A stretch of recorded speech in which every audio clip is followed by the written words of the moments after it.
Hello everybody, welcome to total English. Dear students, ये video बहुत ही इंपॉर्टेंट है क्योंकि इसमें हम बात करने वाले हैं ग्रामर के सबसे इंपॉर्टेंट टॉपिक के बारे में जिसका नाम है टेंस। आज हम पढ़ेंगे टेंस होता क्या है, इसके मीनिंग के बारे में, इसके कौन कौन से टाइप्स हैं और उसके टाइप्स के क्या क्या यूजेस हैं। और टेंस पढ़ने के साथ साथ हम ग्रामर के कुछ और टॉपिक्स को साथ में लेकर चलेंगे, जैसे कि वर्ब के जो 5 फॉर्म होते हैं V1, V2, V3, V4 and V5, number, singular number, plural number, उसी तरह person, first person, second person and third person.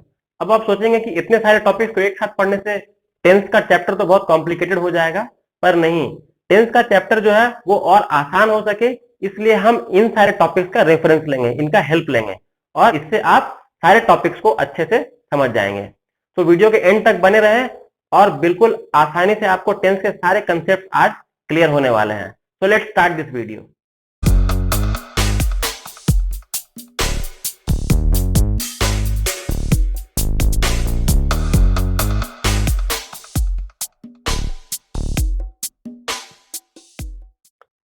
तो टेंस सीखने से पहले आइए देख लेते हैं उससे होने वाले फायदे। पॉइंट नंबर 1, अगर ग्रामर कोई एक तिजोरी है तो उसका चाबी क्या है? वो है टेंस। ग्रामर के हर लॉकर का एक मास्टर की है, वो है टेंस। जी हाँ, टेंस इतना इंपॉर्टेंट है ग्रामर को सीखने के लिए।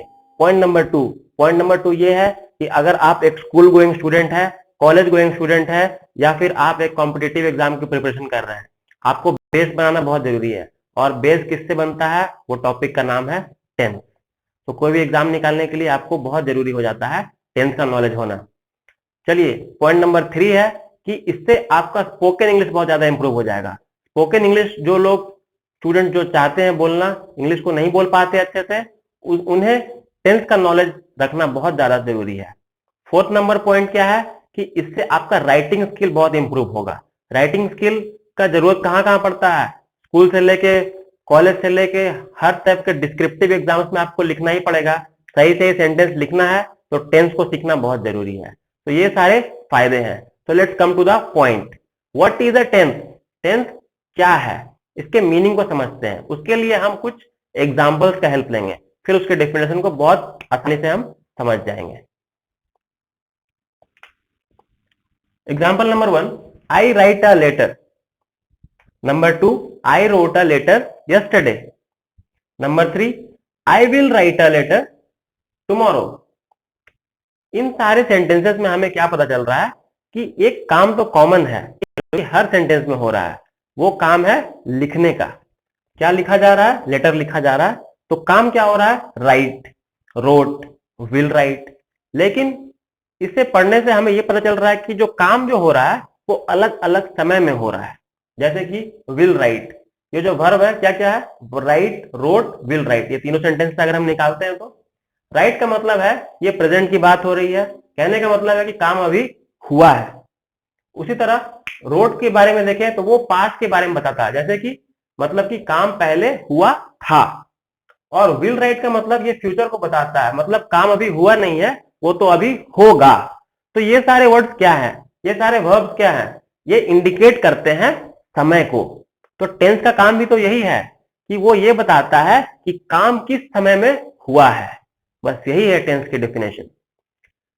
Tense of a verb shows the time of action और इवेंट। कोई एक्शन, कोई काम या इवेंट कुछ भी अगर हो रहा है उसका वक्त क्या है, वही बताने का काम होता है टेंस का। और क्या करता है? It also indicates the state of an action. और जो एक्शन हुई उसकी स्टेट क्या है, उसकी कंडीशन क्या है, ये भी टेंस बताता है। तो टेंस का डेफिनेशन आपको बहुत अच्छे से समझ में आ चुका होगा। What is a tense? Tense क्या करता है? वो काम को होने का समय बताता है। ठीक है। और एक बात, टाइम और टेंस, इन दोनों टॉपिक्स में आप कंफ्यूज नहीं होइएगा। टाइम और टेंस को मिक्स नहीं कीजिएगा, ये दोनों अलग अलग टॉपिक्स हैं और इसके बारे में मैं ऑलरेडी एक वीडियो में बात कर चुका हूं। अगर आपने नहीं देखा है तो आप आई वाले बटन पे क्लिक करके देख सकते हैं। टेंस से जुड़े हुए जो कंफ्यूजन स्टूडेंट को होते हैं उसे मैंने वहां पे डील किया है। तो चलिए, अब टेंस को आप समझ चुके हैं, अब इसके कुछ टाइप्स को हम देखते हैं। तो टेंस के टाइप्स को हम समझेंगे इस चार्ट की मदद से। टेंस जो है वो प्रेजेंट, पास्ट और फ्यूचर में डिवाइडेड है और जो हर एक पार्ट है वो चार चार पार्ट में फिर से डिवाइडेड है। जैसे कि प्रेजेंट जो है वो सबसे पहला सिंपल प्रेजेंट, उसे हम प्रेजेंट इंडेफिनिट भी कहते हैं, दोनों सेम है। फिर present continuous, present perfect, present perfect continuous. उसी तरह इसी नाम के पास्ट में भी और फ्यूचर में भी बने, टोटल 12 टाइप्स। तो एक एक करके इन पार्ट्स का हम क्या देखने वाले हैं, देखेंगे कि इसका स्ट्रक्चर क्या है। स्ट्रक्चर कहने का मतलब जो सेंटेंस कैसे बनता है, क्या तरीका है बनाने का। उसके बाद यूजेस, कहां कहां किन किन जगहों पे हम इसे इस्तेमाल कर सकते हैं। और तीसरा की एग्जाम्पल। तो बहुत सारे एग्जाम्पल्स का हम हेल्प लेंगे ताकि ये कंसेप्ट जो है हमें अच्छे से समझ में आए। So let's start with the first one. We will start with present indefinite या फिर सिंपल प्रेजेंट। पहले हम बात करेंगे सिंपल प्रेजेंट टेंस की। सिंपल प्रेजेंट टेंस में हम देखेंगे कि वाक्य की संरचना कैसे करते हैं, सेंटेंस फॉर्मेशन, वाक्य को कैसे बनाएं। तो उसके लिए हम जानेंगे कि इसका स्ट्रक्चर क्या होता है। स्ट्रक्चर मतलब सब्जेक्ट आता है सबसे पहले, फिर आता है वर्ब 1 या वर्ब 5, फिर आता है अदर वर्ड्स। अब यहाँ पर ये जो स्ट्रक्चर को पहले रटा जाता है फिर उससे वाक्य बनाया जाता है, ये प्रोसेस बड़ा बोरिंग है और इससे क्या होगा, आज आपको याद रहेगा, कल को जाके आप भूल भी सकते हैं। तो ये प्रोसेस मुझे बहुत पसंद नहीं है। तो हम लोग क्या करेंगे, हम लोग बहुत सारे एग्जाम्पल्स को देखेंगे और एग्जाम्पल्स को पढ़ते पढ़ते समझते समझते हमें कब ये स्ट्रक्चर माइंड में बैठ जाएगा पता भी नहीं चलेगा। तो बहुत आसान तरीका है। अब जरा देखिए इसे, स्ट्रक्चर क्या बोलता है। सबसे पहले आएगा सब्जेक्ट, फिर आएगा V1 या V5, पांच पांच टाइप के वर्ब्स होते हैं, V1 V2 V3 V4 V5, और लास्ट में अदर वर्ड, अन्य शब्द जो भी आ गए। तो कहने का मतलब है कि सब्जेक्ट तो एक है, वर्ब 2 है, तो कौन से वाले सब्जेक्ट में V1 लगे, कौन से वाले सब्जेक्ट में V5 लगे, ये सवाल है सबसे बड़ा। ये तो कंफ्यूजन हो सकता है। तो अगर मैं कहूं कि सब्जेक्ट एक नहीं है, सब्जेक्ट 6 है, आप सोचिएगा सर सब्जेक्ट तो यहाँ एक ही है, 6 कैसे है। मैं बताता हूँ सब्जेक्ट क्या होता है। सब्जेक्ट की भाषा को समझिए। सब्जेक्ट क्या होता है, तो सब्जेक्ट का मतलब होता है विषय, वह विषय जिसके बारे में हम बात कर रहे हैं। अगर हम इस मार्कर के बारे में बात कर रहे हैं तो मार्कर है सब्जेक्ट। अगर हम इस टोपी के बारे में बात कर रहे हैं तो कैप है subject, that is subject. Subject 6 तरह का हो सकता है। तो 6 तरह कैसे हो सकता है, अभी बताते हैं कैसे होता है। पहला, सब्जेक्ट का मतलब मैंने क्या बोला कि जिसकी बात हो रही है। तो बात हम मुख्यतः 3 तरह के लोगों की कर सकते हैं।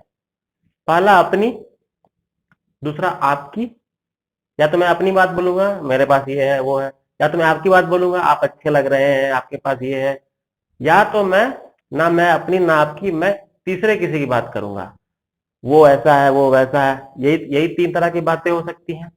तो जो पहला हुआ, ध्यान से समझिएगा, जो पहला हुआ मैं अपने बारे में बोल रहा हूं, उसे हम बोलते हैं इंग्लिश में फर्स्ट पर्सन। जो आप हुए सुनने वाले, उसे इंग्लिश में बोलते हैं हम सेकंड पर्सन। और जो हम दोनों मिलकर जिस तीसरे की बातें कर रहे हैं वो हो जाएगा थर्ड पर्सन। मतलब person can be of 3 types, first person, second person and third person. अब ये तो हो गए 3, मैंने तो बोला 6, बताता हूं कैसे 6 होंगे। अगर मैं बोलूं फर्स्ट पर्सन, मैं हूं फर्स्ट पर्सन, मैं एक व्यक्ति हूं, तो मैं बोलूंगा मैं हूं फर्स्ट पर्सन सिंगुलर। या हो सकता है बोलने वाले एक नहीं बहुत लोग हो, हम लोग मिलकर बोले तो हो जाएंगे हम लोग फर्स्ट पर्सन में प्लूरल। उसी तरह सुनने वाले अगर आप है सेकंड पर्सन, तो सुनने वाले हो सकते हैं आप एक व्यक्ति हो, तो आप हो गए सेकंड पर्सन में सिंगुलर नंबर। और अगर आप अकेले नहीं, आपके साथ पूरा क्लास बैठ के ये क्लास देख रहा है, ये लेक्चर सुन रहा है, तो आप लोग हो जाएंगे सेकंड पर्सन में प्लूरल। सिंगुलर और प्लूरल समझ में आता है सबको। और थर्ड पर्सन, अगर हम किसी एक व्यक्ति की बात करें, रोहित, तो रोहित हो जाएगा थर्ड पर्सन।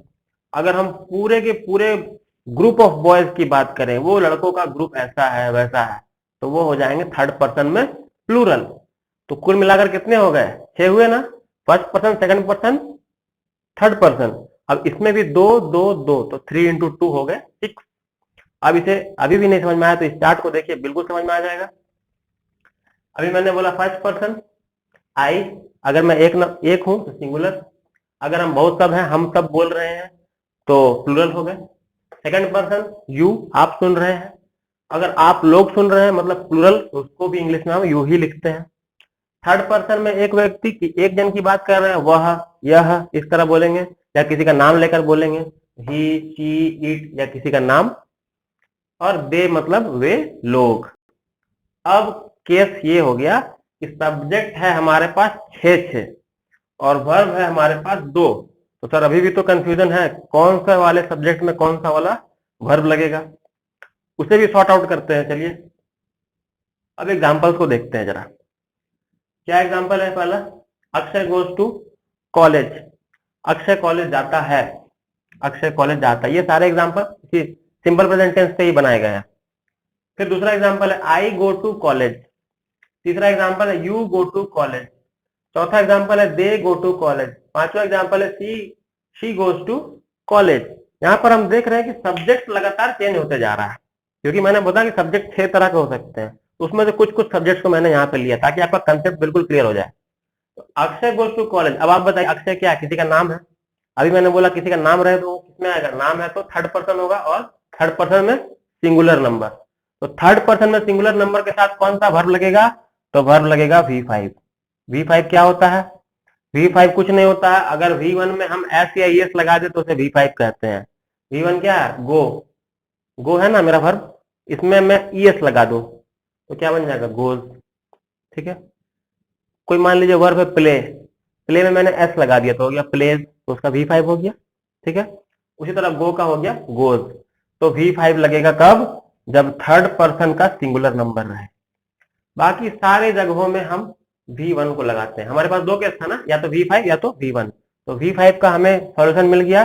जो V5 है ये कहाँ लगेगा? तो थर्ड पर्सन सिंगुलर नंबर के साथ लगेगा।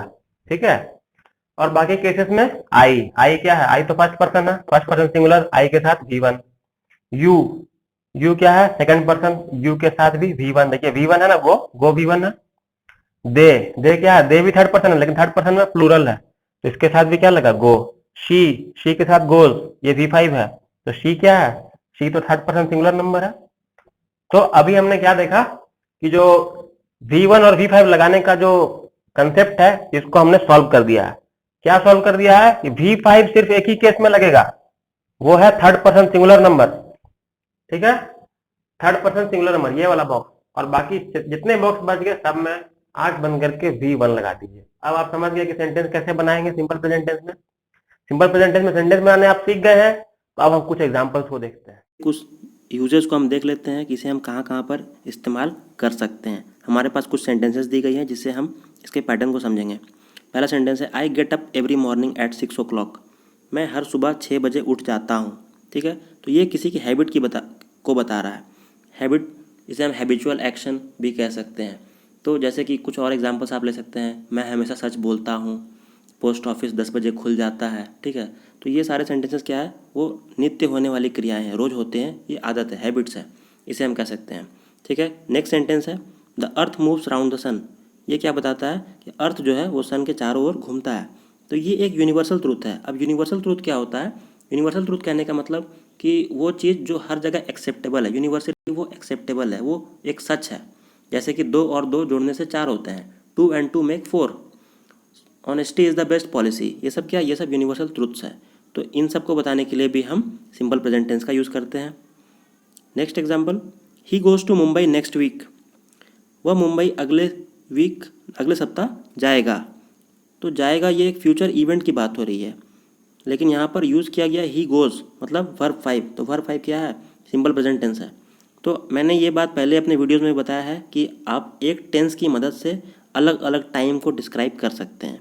तो यहाँ फ्यूचर के बारे में टाइम को बताया जा रहा है, लेकिन जो टेंस यूज़ किया गया है वो सिंपल प्रेजेंट टेंस है।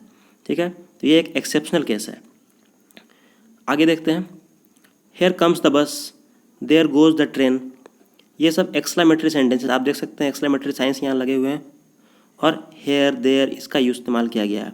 तो इस तरह के सेंटेंसेस, एक्सक्लेमेटरी सेंटेंस हम कब इस्तेमाल करते हैं? अपनी सडन फीलिंग्स को बताने के लिए। एकाएक आपने कुछ देख लिया, जैसे एकाएक कोई बस आया तो आप बोलते हैं हेयर कम्स द बस। एकाएक ट्रेन निकल गया तो there goes the train, excitement एक क्रिएट होता है।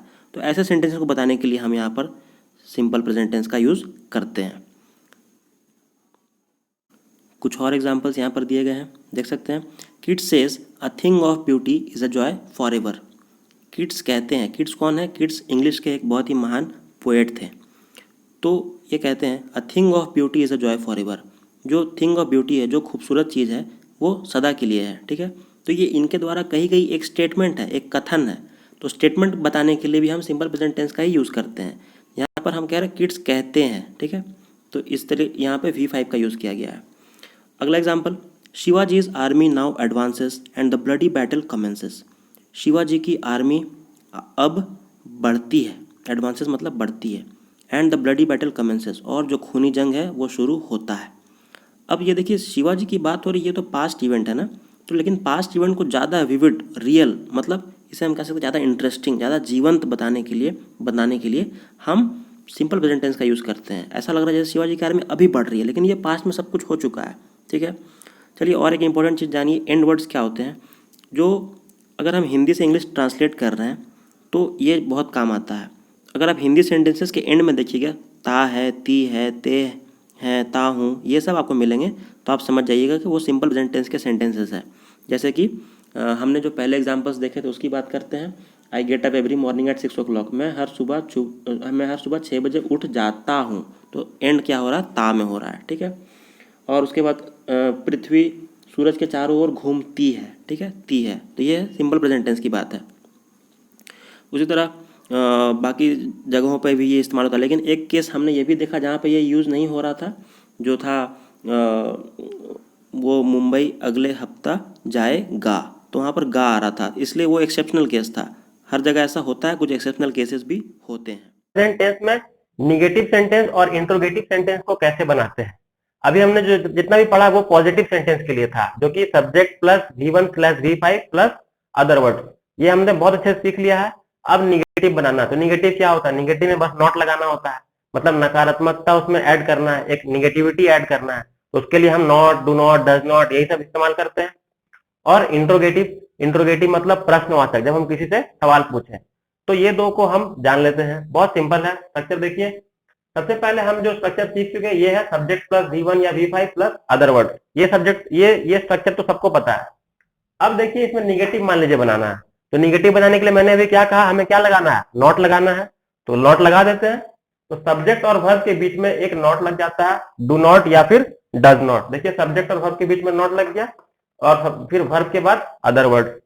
ठीक है, उसी प्रकार इंट्रोगेटिव है, तो इसमें क्या करते हैं, सब्जेक्ट के पहले लगा देते हैं डू या डज, उसके बाद फिर वही same to same V1 plus other word. और एक चीज देखिए, यहाँ पर V1 V5 दोनों में कंफ्यूजन था कि दोनों में से कौन लगेगा, लेकिन यहाँ पर वो कंफ्यूजन भी नहीं है, क्योंकि क्वेश्चन मार्क अगर रहे मतलब इंट्रोगेटिव रहे और निगेटिव रहे, तो हमेशा वर्ब का पहला फॉर्म, ये वाला फॉर्म ही यूज होता है, बाकी चारों से हमें कोई मतलब नहीं है, हमेशा फर्स्ट फॉर्म ही यूज होगा। तो चलिए निगेटिव सेंटेंस बनाते हैं एक इस वाले से, you live in Delhi, you live in Delhi, ये इसका हिंदी क्या हुआ, तुम दिल्ली में रहते हो, ते हो है एंड में, मतलब ये सिंपल प्रेजेंट टेंस का वाक्य है, ये तो पता चल गया। अब सिंपल प्रेजेंट टेंस में ये तो पॉजिटिव वाक्य है, तुम दिल्ली में रहते हो, अब इसे निगेटिव मान लीजिए हमें बोलना है, तो लगा देते हैं डू नॉट या डज नॉट में से कोई भी एक, तो कौन सा लगेगा, यू है तो यू के साथ लगेगा डू नॉट। उसी प्रकार इस वाले सेंटेंस में ही लिव इन दिल्ली है, तो यहां पर हो जाएगा, चलिए ही लिव्स होगा, क्योंकि ये तो पॉजिटिव सेंटेंस है, पॉजिटिव सेंटेंस हमने क्या पढ़ा था, के साथ V5 लगता है थर्ड पर्सन के साथ, लेकिन यहाँ पे हम क्या करेंगे, V1 लगाएंगे, सिर्फ V1 ही यूज होता है, V5 कभी नहीं यूज होगा, तो ही के साथ लग जाएगा डज नॉट। अब बोलिए कि sir do not does not वाली बात बता दीजिए कि डू नॉट कब लगाए, डज नॉट कब लगाए। बिल्कुल सिंपल है, जहां जहां पर आपने V5 लगाया था, याद कीजिए, जहां जहां पर आपने V5 लगाया था बस वहीं पे डज लगता है। तो V5 कहां लगा था, थर्ड पर्सन सिंगुलर नंबर में लगा था, इस वाले कॉलम में लगा था थर्ड पर्सन सिंगुलर नंबर में, तो इस वाले कॉलम के साथ हमेशा डज लगता है। देखिए ही के साथ डज लगा ना, ही के साथ डज लगा, लेकिन यू के साथ तो डू लगा, बाकी सबके साथ डू लगेगा, सिर्फ थर्ड पर्सन सिंगुलर नंबर के साथ डज लगता है। चलिए निगेटिव सेंटेंस बनाना हम सीख लिया, अब इसी से हम इंट्रोगेटिव भी बनाएंगे। तो इंट्रोगेटिव बनाने के लिए मैंने क्या कहा, इसको ऐसे ही छोड़ देते हैं। मान लीजिए ये हमारा सेंटेंस, इसको इंट्रोगेटिव बनाने दे दिया गया, यू लिव इन दिल्ली का इंट्रोगेटिव बनाइए, तो क्या करेंगे, सिर्फ सब्जेक्ट जो है, ये जो सब्जेक्ट दिख रहा है हमारा, उसके पहले डू या डज लगा देंगे, तो यू के पहले क्या लगेगा, यू के पहले डू लगेगा, तो डू आगे लग जाएगा, और अंत में question mark, do you live in Delhi, क्या तुम दिल्ली में रहते हो, क्वेश्चन बन गया। ही है तो ही के पहले डू लगेगा या डज लगेगा, ही के पहले तो डज लगेगा, अभी अभी तो हमने बात किया, तो does he live in Delhi हो जाएगा, बन गया इंट्रोगेटिव। तो निगेटिव और इंट्रोगेटिव बनाना तो बहुत सिंपल है, आप कोई भी सेंटेंस का बना सकते हैं, अब सिर्फ आपको ये ध्यान रखना है कि कहाँ पे क्या लगेगा।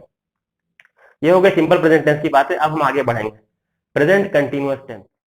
तो चलिए अब हम प्रेजेंट कंटिन्यूअस टेंस के बारे में उसके स्ट्रक्चर को पहले समझते हैं। सबसे पहला था सब्जेक्ट, फिर हेल्पिंग वर्ब। हेल्पिंग वर्ब में इज, एम, आर, ये 3 हेल्पिंग वर्ब आएंगे। उसके बाद वर्ब का चौथा फॉर्म, मतलब उसको आईएनजी फॉर्म भी कहते हैं। वर्ब के एंड में हमेशा आईएनजी दिखेगा आपको, V4 लगेगा। उसके बाद अदर वर्ड। अब जैसा कि हमने सिंपल प्रेजेंट टेंस में देखा था V1 V5 था और पता नहीं चल रहा था कि सब्जेक्ट में कब क्या लगेगा, उसी तरह यहाँ पर भी हमें ये जानना जरूरी है कब किस सिचुएशन में इज लगेगा, कब आर एम लगेगा, कब आर लगेगा।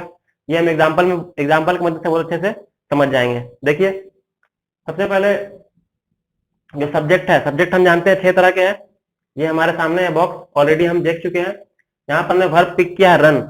रन का 5 फॉर्म हम क्या समझ लेते हैं, run, ran, run, running, run, V1 V2 V3 V4 V5, run, ran, run, running, run.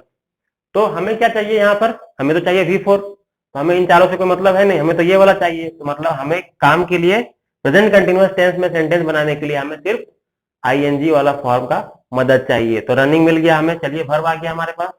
अब सब्जेक्ट क्या है, सब्जेक्ट तो 6 तरह के हो सकते हैं, उसमें से हमने सारा सब्जेक्ट यहाँ ले लिया है ये देखने के लिए कि इज, एम, आर को कब कहां पर लगाते हैं। सबसे पहले एम की बात करते हैं। एम, तो एम जो होता है वो इन 6 में से सिर्फ एक के पास रहता है, वो है फर्स्ट पर्सन। आई के साथ एम लगता है, ना वी के साथ, ना यू, ही, सी, इट, दे, कहीं भी एम नहीं लगता है। तो पहला सेंटेंस हमारा है आई एम रनिंग फास्ट, मैं तेज दौड़ रहा हूं। ठीक है, तो आई एम रनिंग फास्ट हो गया, एम के साथ, आई के साथ एम लग गया। अब बच गया आर। आर के बारे में देखते हैं। तो आर है जो वो we, you, they, we are, you are, they are, इन सब के साथ आर लगेगा। You are running fast, we are running fast, they are running fast. ठीक है, तुम लोग तेज दौड़ रहे हो, वो लोग तेज दौड़ रहे हैं, ठीक है, हम लोग तेज दौड़ रहे हैं। ठीक है, अब चलिए इज तो वही है, थर्ड पर्सन सिंगुलर नंबर का एक ही कहानी है, जैसे कि V5 जहां जहां था। तो थर्ड पर्सन सिंगुलर नंबर कौन सा है हमारा, बस ये वाला कॉलम, ही, शी, इट, किसी का नाम ले लिया। Manish is running fast, Shreya is running fast, he is running fast, she is running fast, it is running fast. तो बोलिए सर इट कैसे आ गया, इट तो निर्जीव वस्तु में लगता है। हमेशा नहीं होता ऐसा, जब किसी का जेंडर स्पेसिफाई नहीं हो, सपोज कि कोई एनिमल है और हम नहीं जानते हैं वो मेल है या फीमेल है, तब हम वहां बोलते हैं इट इज रनिंग फास्ट। तो it is running fast, it is also correct. ठीक है, तो अब हमने ये समझ लिया कि कब क्या लगता है, स्ट्रक्चर को अच्छे से समझ लिया है। अब इसकी यूजेस को देखते हैं। इसके कुछ एग्जांपल्स को देख के हम समझेंगे कि इसे कहाँ कहाँ पर यूज़ किया जाता है। पहला example, I am eating my lunch now, मैं अपना लंच खा रहा हूँ। ठीक है, मतलब ये कोई काम अभी चल रहा, प्रोग्रेस में है, एक्शन इन प्रोग्रेस। जो अभी ऐसा कोई काम जो फिलहाल बोलते वक्त हो रहा हो, तो उसे हम प्रेजेंट कंटिन्यूअस टेंस की कैटेगरी में रखते हैं। जैसे कि I am working at the moment, मैं इस वक्त काम कर रहा हूँ। Someone is knocking at the door, कोई दरवाजे पर नॉक कर रहा है, इस वक्त ये काम हो रहा है। ठीक है, next example, he is writing a book on English grammar, वह इंग्लिश ग्रामर के ऊपर एक किताब लिख रहा है। तो ये कहने का मतलब ये नहीं है कि वो बोलते वक्त भी लिख रहा है। इसका मतलब ये है कि ये टेम्प्रोरी एक्शन है, मतलब ये अभी चल रहा है कुछ दिनों से। जैसे कि आपसे सपोज फॉर एग्जाम्पल कोई कहा कि इन दिनों आप क्या कर रहे हैं, what are you doing these days, तो आप जवाब में दे सकते हैं I am writing a book on English grammar.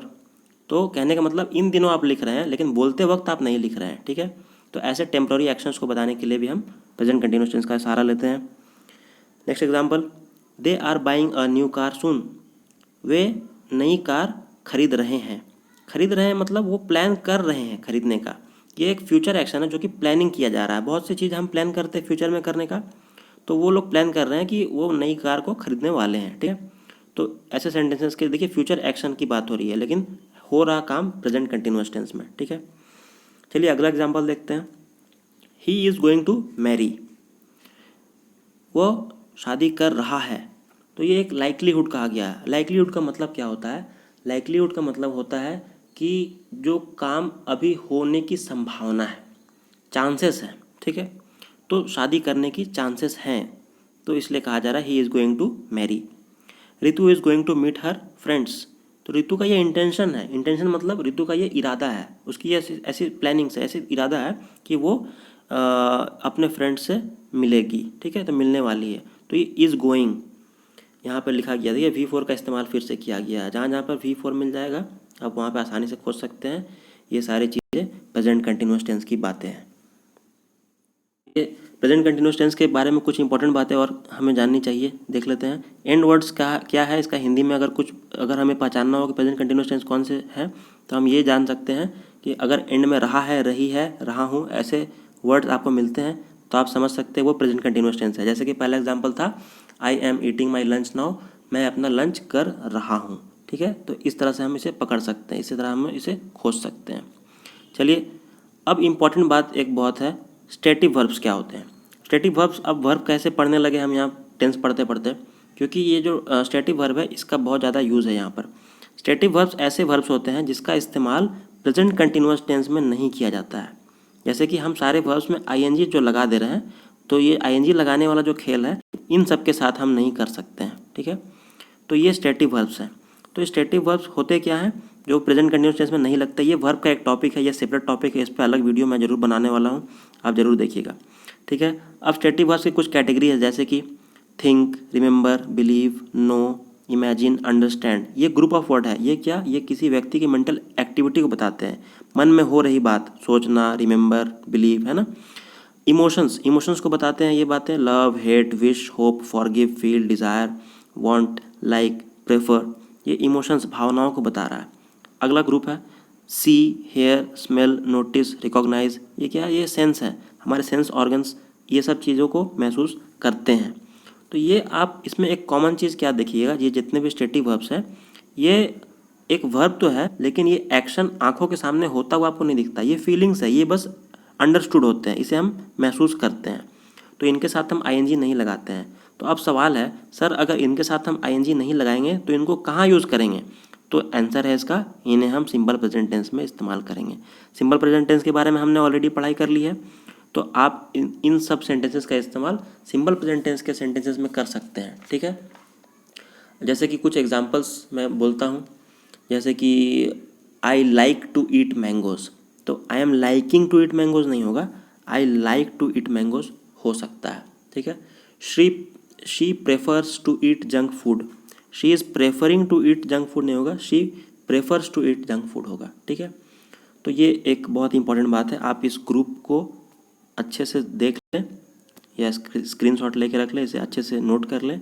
ऐसे ग्रुप्स होते हैं जिनका हम इस्तेमाल सिंपल प्रेजेंट कंटिन्यूअस में नहीं करते हैं। नेगेटिव सेंटेंस बनाते हैं।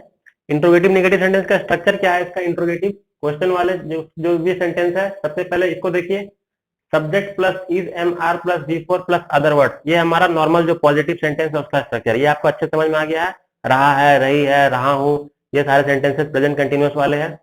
तो करना क्या है, ये जो subject plus is am are जो दिख रहा है, तो ये इज एम आर जो ऑक्सिलरी वर्ब है, इसको हमें सब्जेक्ट के पहले ले आना है। इसको हम पहले ले आना है, तो ये क्या हो जाएगा, हमारा इंट्रोगेटिव बन जाएगा। देखिए बिल्कुल सेम है, सिर्फ जो ये वाला चीज है ये सब्जेक्ट के पहले आ गया है। इज एम आर पहले आ जाएगा, उसके बाद सब्जेक्ट आ जाएगा, खत्म।